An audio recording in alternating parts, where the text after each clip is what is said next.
Welcome to the Kavod Family Podcast. Today we're talking about paradise lost. The world that you and I are born into is ultimately not the world that God had for us, nor the one that He intended for us.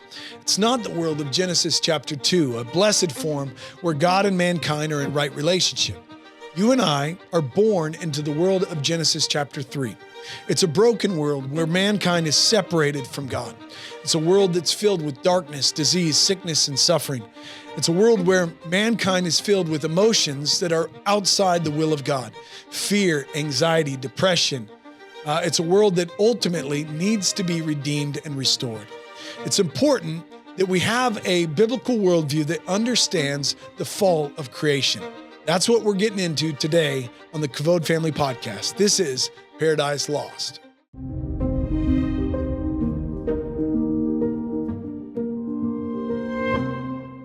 Gentlemen, good morning. How are you? Doing good. How are you? Good. Well, welcome to the Kavod Family Podcast. My name is Casey Wilson. This is Travis Shook and Justin Bonner. And today we're going to be talking about Paradise Lost. We're in a 16-part series, and we're really going through kind of a Christian worldview. And we went through the first block, which was all about our identity. I mean, it's just the internal work of who is God. Who are we in the image of God? And what does that mean? That's where all of our identity exists. Our personhood, for lack of other words, right? And then we started last week getting into what our purpose was, what we were created for, what we're actually called to do as human beings, right? And today we're going to talk about how that purpose actually comes underneath the fall of mankind. And that's why today we see so much disaster and hardship and struggle and frustration.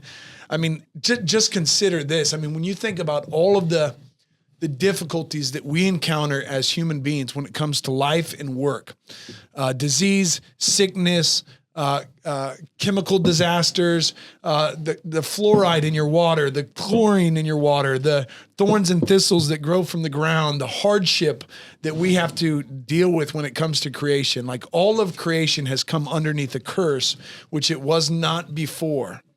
Right. And so now we live in a world and we look around and it is vastly different from what God intended it to be. And it has a purpose, but it was different from the perfect, purified world that was and will come one day. Is that fair? Yeah, Absolutely. yeah, for sure. That's what this is all focusing on. And again, as we said in the last, 4 or 5 podcasts, is that these things aren't disconnected. These 4 pillars that we talk about are not disconnected. They're all interconnected. None of them rises above the others, and all 4 of them are contingent on the other 3, right? And so this moving into this and the way that the fall of man, the original sin, however you want to label it, the way that affected our calling and what we're called to do, it also affected our view and our understanding of our identity and the way that we then walk out when we fall short of living in the way God wants us to, and the way that we lead and teach others. All of these things are interconnected. So you'll hear us talk in this also about identity and about some of the other things that we'll be hitting because they're all connected. But the focal point of this is, what were you designed to do? How were you designed to live out your identity? And how has that now been marred by the fall, by sin entering the world, exactly like you said, and how that touches everything in creation. Yeah. I mean, the simplest way to put it is that God created a world that was blessed. I mean, He ends the creation account by saying, and it was good. It was blessed, right? And now we live under a world that is, for lack of any other word, it's cursed. In the sense that everything, all of creation, including you and your life and the things that you've experienced, it is underneath an experience of sin and darkness that was not intended. It's not completely a good depiction of who God is and His nature. It's at odds with who God is in the way that He created things. Mm-hmm. And we're explaining this, guys, just so you can see, like, if you don't know why you're struggling or what's going wrong or why you're repeating the same thing, it's kind of hopeless to try to fix it. So we're trying to give you an idea of identity called for drain, how God originally created, how we messed it up, how Christ redeemed it. What does that mean for us? So that way you can kind of plug yourself into these different scenarios, this timeline, if you will, and understand what you're doing wrong, how God restored it, and then the actions and the reps that you would take to stay and grow and mature. I don't want to say stay in right standing with Christ, because, Christ paid for that, but you can absolutely go back to your old sinful habits and repeat the same misery your whole life, even though you're claiming Christ, Yep. So it helps to just kind of get a bird's eye view of what happened, what's currently going on, where you fit in all this, and the areas that you need to mature in. Can we, because what I think would be good is to go to maybe 2 or 3 texts in scriptures that support what we're talking about right now, and then work backwards to how it happened, and then kind of trod through. Does that work? Yeah. There's a few that some of the prophets, Jeremiah, Isaiah, those kind of declarations that just talk about how the world is cursed and it's now under a domain of darkness, and it's good to just kind of show it. Mm-hmm. Does that work? Yeah, go ahead. Here's just one. This is Isaiah chapter 24, verse 5 and 6. And I just want to read this to give support to what we're saying. This is not just our opinion that we think the world's cursed. You are actually born into a world that is in many ways under the domain or the influence of darkness. So Isaiah 24, 5 and 6. The earth is also polluted by its inhabitants. The earth, creation, is polluted by its inhabitants. For they have trespassed laws, violated statutes, broke the everlasting covenant. So why is it polluted? Because they've broken the covenant with God. Like that's what took place with Adam in the garden. Okay. Verse 6, therefore a curse devours the earth, and those who inhabit it are held guilty. Therefore the inhabitants of the earth are burned, and few men remain. Okay. This picture that the real root issue between a broken world and a blessed world is not necessarily that we have to refine and perfect our habits in life. Like we've got to get better at getting the fluoride out of the water.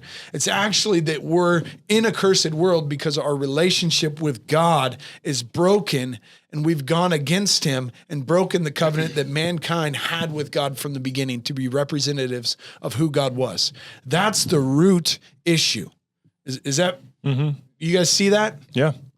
Yeah, I think it's the fact of the places where the righteousness of God is not present are still remaining under the curse of the sin that is present in it, right? Like we bring sin into the world through our incorrect, sinful image bearing of God. Yes. Right? Like, and so the world itself isn't inherently bad and sinful. It's the fact that through our sin, we bring that sinfulness to bear upon the creation around us. Good. So in turn, which we'll get into more in a couple episodes, will be we bring then righteousness back to creation through redeemed sons and daughters living in a righteous way before God and being clothed in the righteousness of Christ. And so it's not just that the world is inherently bad and it's just this bad system. It's the fact of it is through us and through our disobedience that we then bring the curse to the world around us. Yes. And I think it's a really weighty thing when you read in Genesis 3, the way that God describes how things are going to go now because of the influence of sin. Yeah. And because of the lack of righteousness that was inherent in creation pre-fall. Okay. And I think that's just huge, and we'll get into that. But go ahead. So I kind of want to pull a thought out as someone sitting and listening to this, and like, okay, I'm getting the kind of the backstory, the history here, but like, what does that mean now? What does that look like now? If I'm a dad in my household, what does that mean? What does that look like? Like to understand the weightiness of what we're talking about. And then as we're going to get into like how Christ redeemed it and how to walk it out, it's like right now while you're hearing the story, like what I would say is I want you to understand that your nature is going to be death and sin apart from Christ. So until you figure out Christ and him sacrificing, which we're going to get into all that, and redeeming us, you're literally just creating an environment in your home of death, of sin, of evilness, because that's just your nature pre-Christ, right? Before Christ dying for us. Yeah, there's a natural law that exists in the land that if you walk according to it, you're walking in accordance to the will of God. If you don't walk in accordance with it, you're outside the will of God. Take the lazy man that does not work, right? The fruit of the lazy man, the sluggard, we know where that leads to, the lifestyle that it creates, right? And so when you walk outside of God's will in regards to work, if you're lazy and you're a sluggard and you will not take care of yourself and your own, it leads to incredible pain.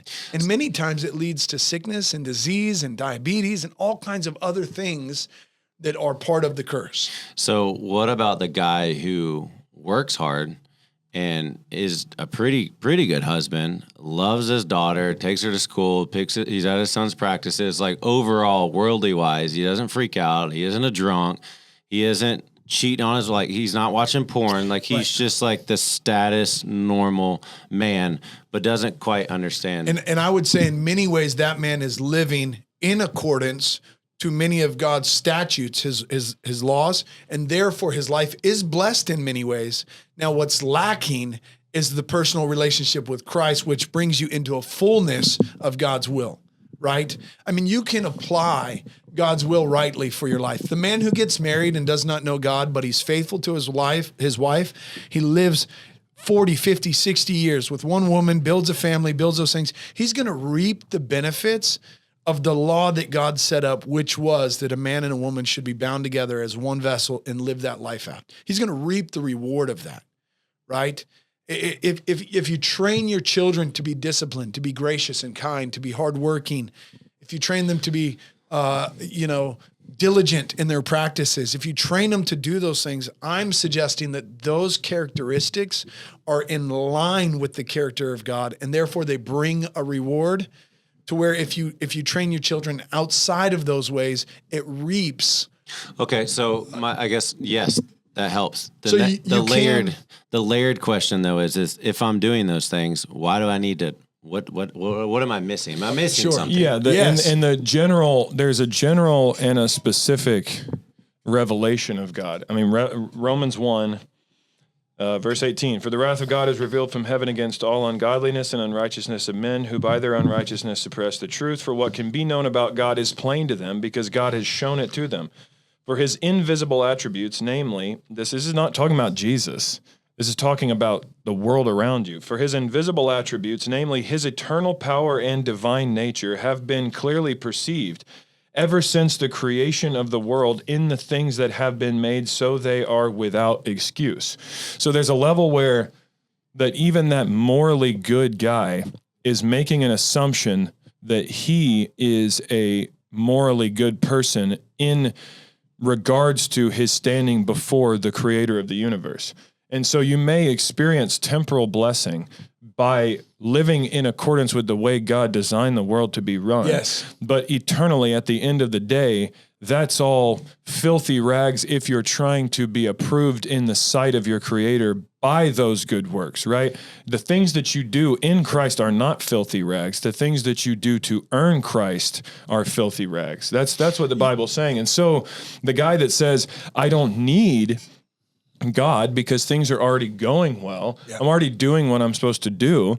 The issue there is not the fact that you're doing the wrong thing. The thing is that you have a dead heart and you're doing the wrong thing, divorced from being made righteous in God's sight. And it doesn't matter how many good things you do, right? You can look at people all throughout history who were good, benevolent, charitable, kind, loving, gentle people whose souls were damned to hell because they rejected the God who designed them to live that way, right? And so for the guy who is saying, I'm already doing these things, why do I need Christ? It's the fact of you haven't rightly seen who you are in God's sight. You haven't seen the revelation of God in the scriptures, in the testimony of God's word. You've only started to obey the natural law of God, which governs the world. Everywhere you go across the globe, murder is wrong.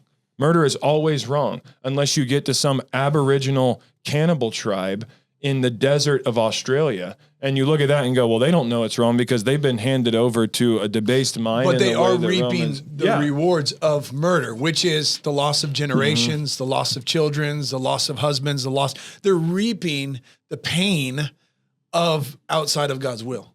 And so for the thing that they're called to do, which is what this whole section is, this whole portion of the podcast is talking about. What are we called to do? We're called to have dominion. We're called to rule, and we're called to reign on the earth in a benevolent, loving way as we bear the image of God to the world around us, and we live and lead in accordance with the way God would have us, which is in the way that he would lead. Yeah. And so if you're trying to do those things divorced from Christ, then what you're doing is hollow and empty, and they're most of all to be pitied, as Paul says, because they're only living for now, which is nothing in the scope of where's the end for them? Even if they live most of their life principle based by the Bible, but don't know him, where does that end them? I mean, it's hell. I mean, that there's no way to get around that. And I think that that's something that so many Christians tiptoe around, is like, well, it just is very difficult for me to believe in a God who says you can do everything right and still end up in hell. And the point of that is that's a false assumption that they're doing everything right. Right? Like the moral standard that they're conforming their life to is a standard that's given by the God who has made himself apparent in every single thing that is created. I mean, a flower can prove God. Time exists can prove God. You look out at someone like Stephen Hawking, who spent his entire life staring further and further and further and further into space. And all that did was cause him to hate God more.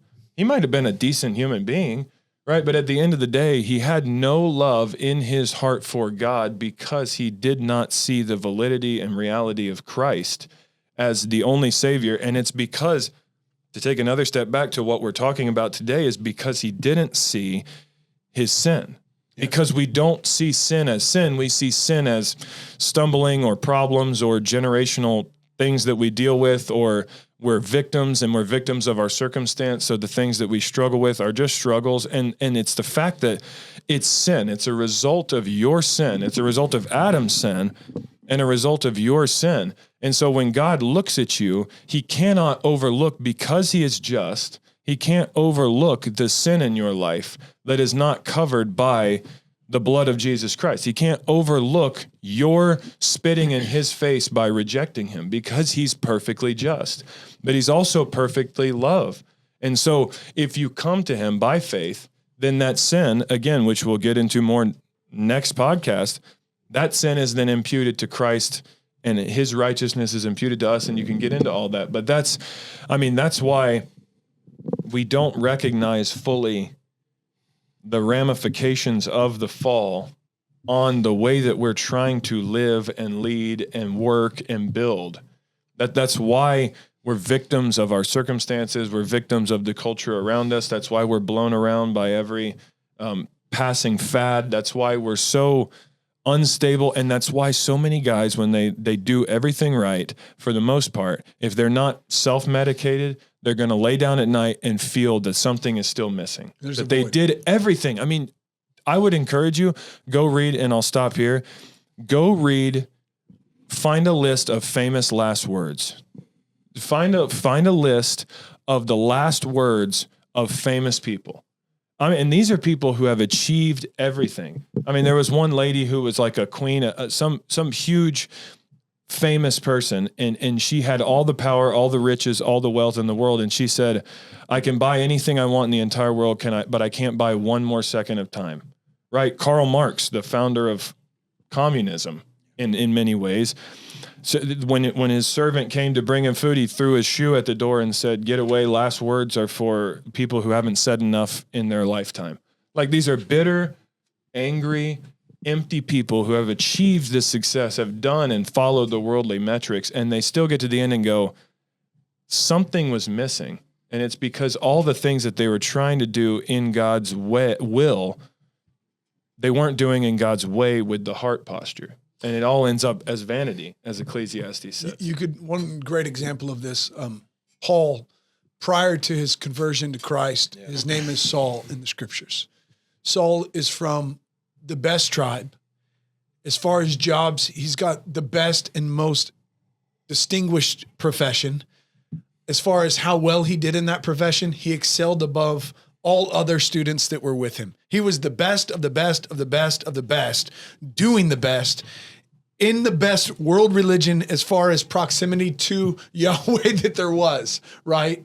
And yet he realized the moment he saw Christ that all of that was hogwash. All of it was Philippians nothing. 3. Yeah. And so there's a point where, what I'm saying is not, I want you to understand there's a natural law that governs the land that if you walk in accordance with it, you're going to reap blessings for your life here today. If you walk against it, you're going to struggle and you're going to experience a lot of pain and a lot of suffering in this life. Jail time, imprisonment, poverty. I mean, just look at Psalms 127. Let me read you that real quick. And so that is this life. This life is meant to tell you and teach you something when you walk in accordance with God's will. The hope is that our eyes are opened and that we realize there's more than just this life, and that we look to Christ and we live in fullness for him today and for eternity, right? That's why, John 17:3, that great, what is eternal life? Well, it's to know me, the one true God, and Jesus Christ, who I have sent. Like, you can experience eternal life today, because the moment you come to Christ, like Paul did, his whole life all of a sudden changes in what he does. Everything changes in what the purpose of, his day, his plans, what he's doing. Psalm 127, let me read you this. And this, I would say, is a better depiction of a lot of people. And this is the struggle that they have of what they're going through in everyday life. Psalms 127, verse 2. It is in vain that you rise up early, that you sit out late. O you who eat the bread of painful labors, for in this manner he gives sleep to his beloved. Rest, even in this life from work, there comes a point for the farmer that walks with God. He gets up and he works hard, and then at the end of the day, he goes to bed and he realizes, do you know what? There's a part that God has to do, and I trust him to that. For the farmer that doesn't know God, he labors and he labors and he labors and he labors, and he's got no sovereign that he can cry out to at night that says, please, please bring the rain. All he has is his own labors.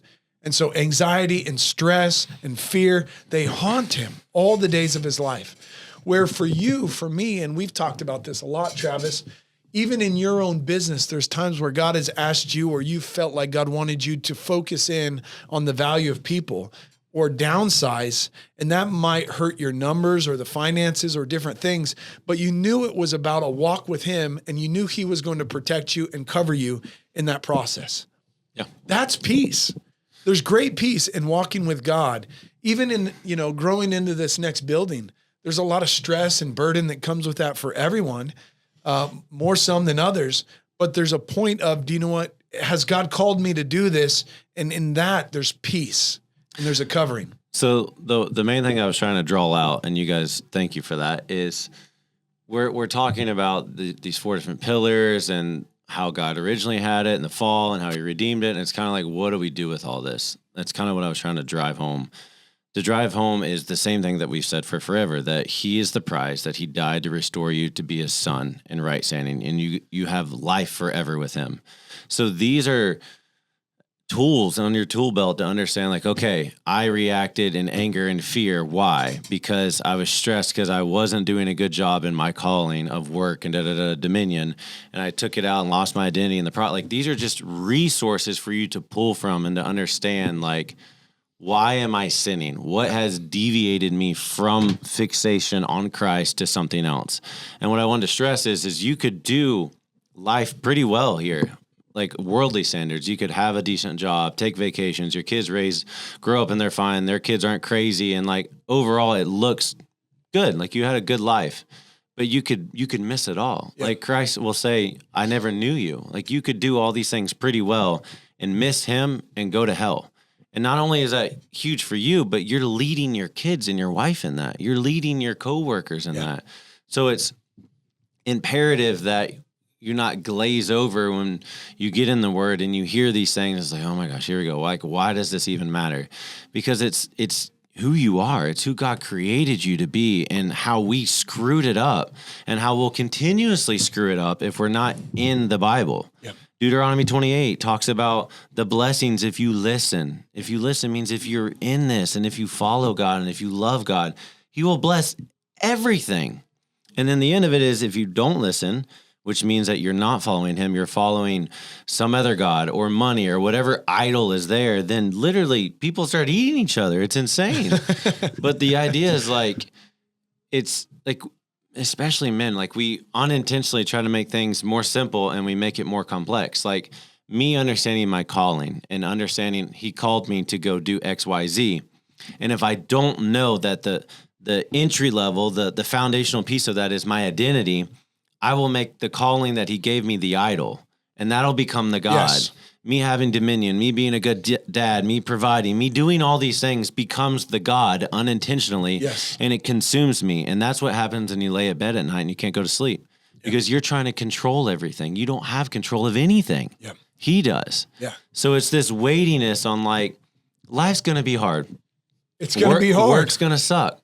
But like, if you're fixated on Christ, when you wake up and you go to work, you don't want to have a sucky day, but if you do, it doesn't matter because you know whose you are. If work is hell and it's miserable and you go home and your wife's screaming at you and your kids are awful, God's enough. And like, how do I be God? How do I represent you? How do I love them well? You don't care. You die to yourself and you find enjoyment in it. Ecclesiastes is nothing better than a man to enjoy a hard day's work. Right. There's profit in all toil. Your mind starts to shift and you start to be like, okay, this is good for me. I don't really understand why, but he says it is, and I'm going to do it. I'm going to wake up every day and do it because he told me to, because he's enough. So I'm trying to stress, like, even if you do worldly standards great, or even if you're not watching porn and your life isn't miserable, you could be missing the very thing that created everything. Yes. The point being creation, the world around us. And I think, Justin, let me read Psalm 2, the way that God created land, like life. Genesis 2. Yeah, excuse me, Genesis 2. Then you walk us through Genesis 3, and you'll see the difference. And the point in this episode, gentlemen, is that we would get to a place of maturity in the way that we think about life, that when you show up to job or when you show up to work or when you go about your day and disaster strikes on a job site, somebody gets shot with a nail gun, or, things don't go as planned when it comes to the inspection, or there's termites in a house and you got to rebuild the entire house, or whatever it is that you're doing, right? The things that the pain comes in, the thistle comes into life and it pricks you and it's hard and you got to fight against that all your life. We have to be the ones, Christians are the mature ones that can look at that and recognize this is because why this is happening is because I live in a fallen world. And you process differently when you know that. You just do. So real quick, Psalms 2. This is the way that it was intended. This is the way it was created. Or, excuse me, I said it again. Genesis 2, verses 8 and 9. Genesis 2, 8 and 9. And God planted a garden in Eden towards the east, and there he placed the man whom he had formed. And out of the ground God caused to grow every tree that is desirable in appearance and good for food, the tree of life also in the midst of the garden, and the tree of the knowledge of good and evil. And so here we have a garden that's abundant. And it's fruitful, right?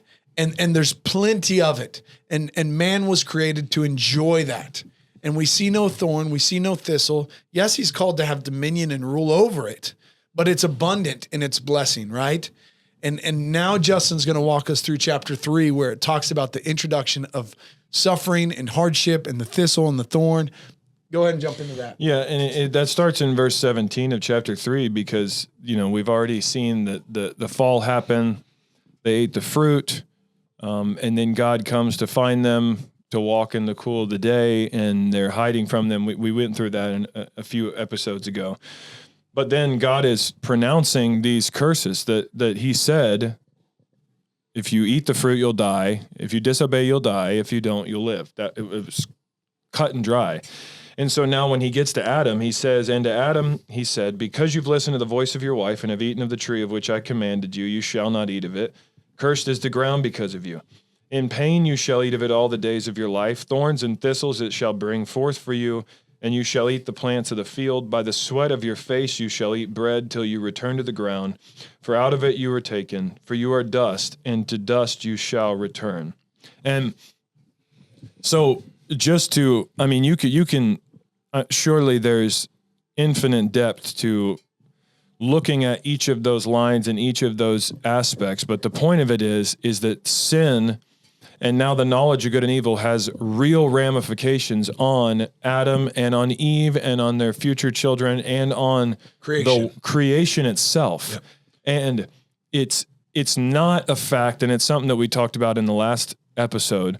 It's not the fact that now work is a curse.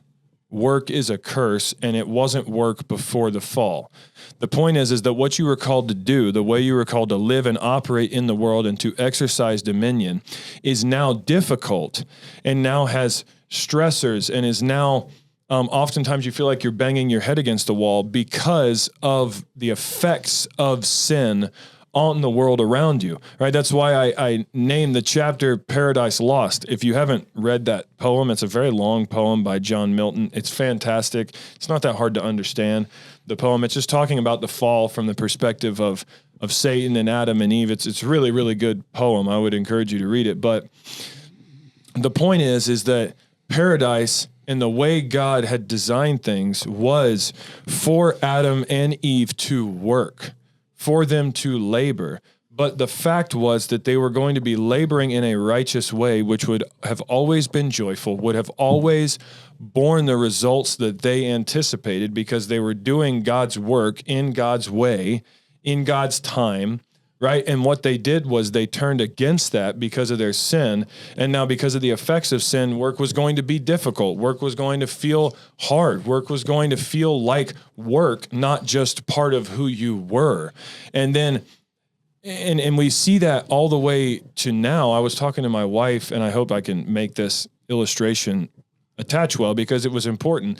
My wife and I, we watch a lot of Little House on the Prairie. It's a good, fun show to watch with your kids. We have never started. Man, it's awesome. You can watch it front to back. There's nothing in it that you're like, oh gosh, I don't want my kids to see that. It's great. It's really awesome.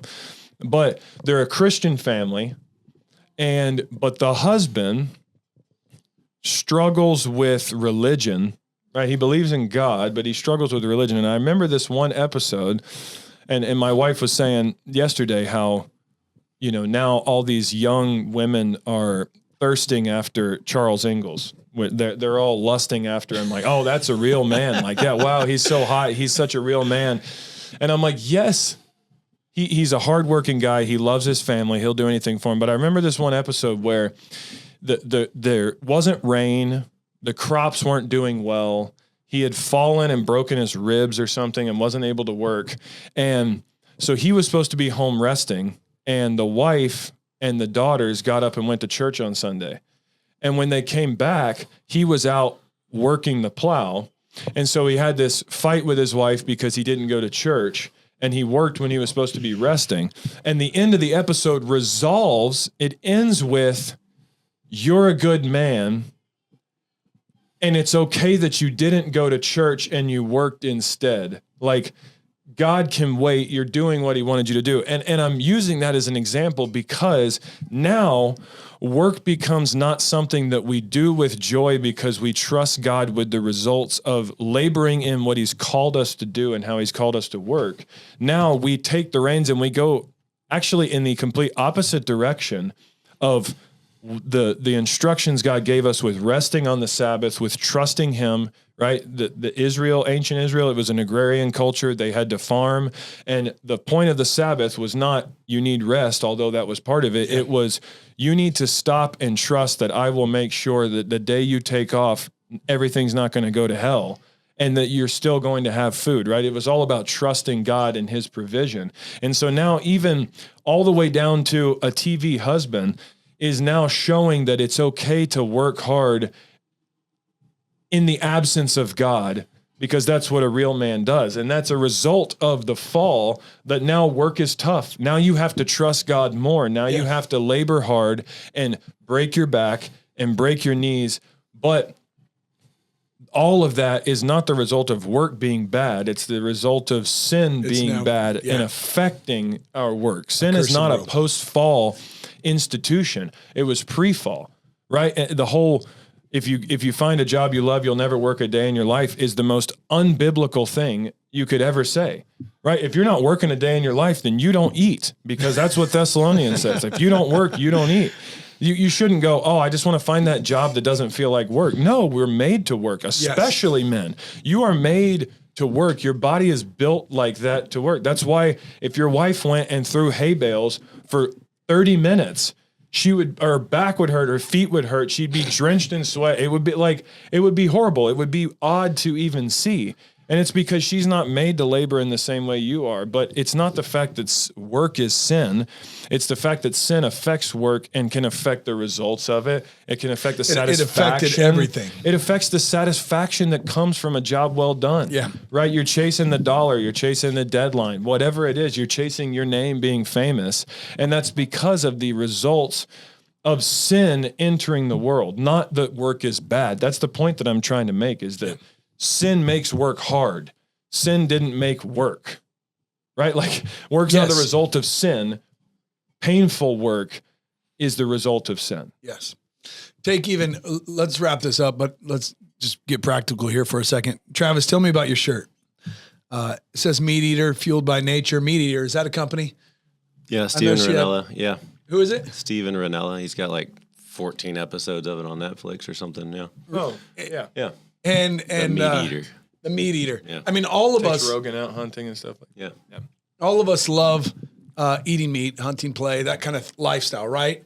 And there's joy in some of that, but there's also incredible pain in the reality to go and eat a hamburger or a bison burger or whatever. That's a bison on your shirt.